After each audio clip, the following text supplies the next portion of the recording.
Sabi ni Vice Presidente Sara. Maaring hindi na makabalik si PRRD at tanggap naman niya ang kapalarang yan. Pero ano ang kasunod? Ang kanyang pangalan ay mauukit sa kasaysayan bilang isang pinunong pinagkanulo ng bansang minsan niyang pinagsilbihan.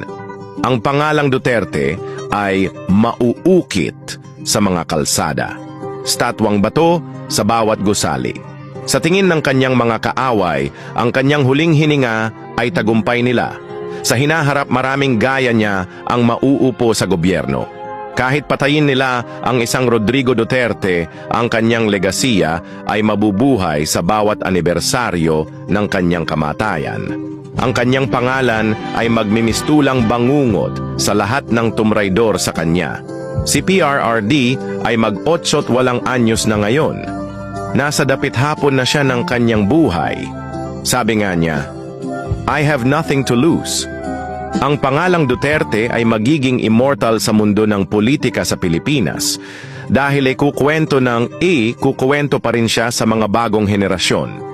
Gaya ng isang matanda na nagkukuwento sa kanyang mga apo kung ano ang nangyari sa nakaraan.